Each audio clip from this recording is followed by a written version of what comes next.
menyimpan simpanan dan memberi fatwa. Berkata setengah mereka, adalah yang paling lekas memberi fatwa ialah orang yang ilmunya paling sedikit. Saya orang tanya, dia jawab. Saya tanya jawab, saya tanya jawab. Terutama dalam bab agama. Nampak macam pandai. Nampak macam pandai. Tapi kalau ikut kata orang-orang soleh, orang yang banyak cakap ni biasanya ilmu dia sikit. Kalau ikut bahasa Melayu kita kata tong kosong lah. Dia tong kosongnya, batu bunyi kerang-kerang kan. Batu sebiji je dalam tu, bunyi kuat. Kalau batu penuh dalam tu dia tak bunyi, goncang. Yang batu sebiji dia bising. Orang cakap lu cakap ni. Padahal ilmu dia sikit. Dan yang paling menolak memberi fatwa ialah orang yang paling warak.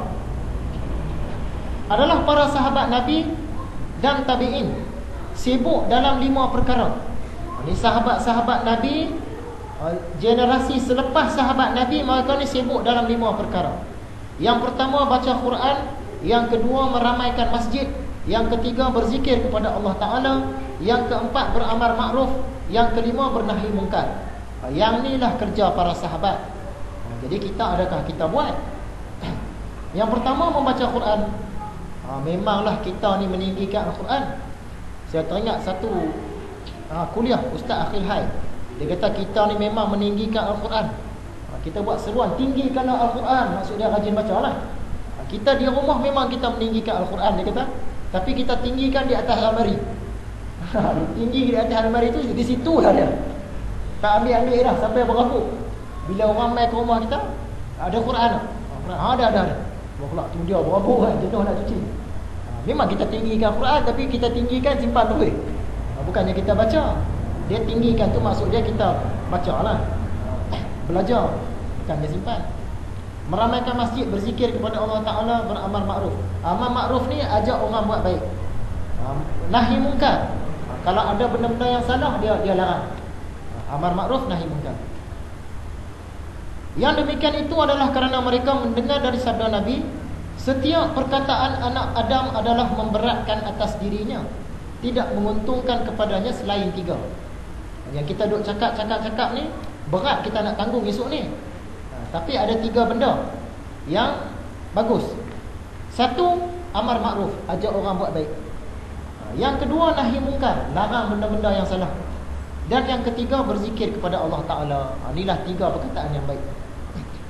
Berfirman Allah Ta'ala, tiada kebaikan pada banyaknya bisikan-bisikan mereka, tetapi yang mendatangkan kebaikan ialah orang-orang yang menyuruh berbuat baik atau menyuruh mendamaikan manusia. Surah An-Nisa ayat 114. Lebih kurang macam hadis tadi itulah, hadis Tirmizi dan Ibnu Majah. Setengah ulama bermimpi berjumpa dengan beberapa orang ahli fikir dari penduduk Kufah. Kufah ni satu bandar. Dekat situ ada orang-orang ilmu banyak. Mereka ni dah mati. Jadi orang yang hidup mimpi jumpa mereka ni. Dalam mimpi tu orang yang hidup bertanya, apakah yang tuan jumpai tentang pekerjaan tuan mengeluarkan fatwa dan pendapat? Masa kamu hidup dulu, kamu duk rajin keluar fatwa, keluar pendapat ni, apa hasil dia sekarang?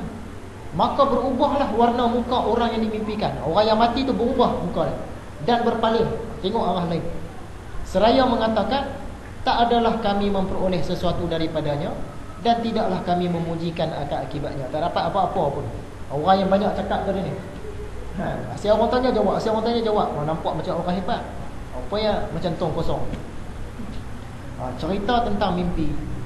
Saya dulu rajin juga tafsir mimpi. Sekarang ni tak ada masa, tak boleh dah. Sebab nak renung satu-satu mimpi tu banyak masa.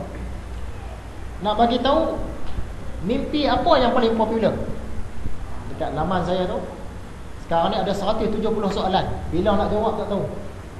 Memang tak terjawab lah, banyak sangat. Banyak orang tanya pasal mimpi. Mimpi yang paling banyak orang tanya ialah suami kahwin lain. Itu mimpi paling popular. Macam mana ustaz ni, saya mimpi semalam suami kahwin lain. Sekali keluar pula satu soalan, orang lain pula suami kahwin lain, pula suami kahwin lain. Yang ni mimpi paling popular, paling banyak orang tanya. Mimpi yang kedua paling popular, mimpi litan. Mimpi ketiga paling popular, mimpi ular. Mimpi keempat paling popular, hantu, syaitan, jin dan lain-lain. Mimpi pontianak lah, yang pocong lah tu. Jadi takut lagi orang dengan suami kahwin lain, sampaikan tu mimpi paling banyak.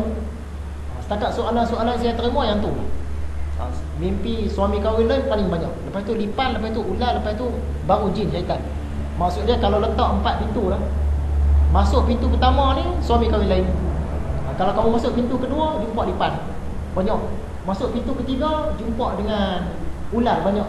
Masuk pintu keempat, jumpa dengan syaitan. Dia sanggup tak masuk yang pertama, tak apa, masuk dengan syaitan tak apa. Dia takut lagi hak suami kahwin lain.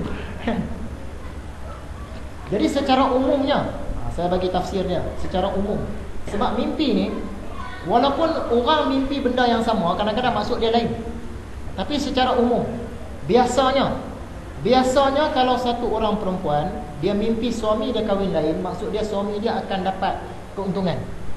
Sama ada naik pangkat ke, sama ada dapat duit ke, dapat kehormatan ke.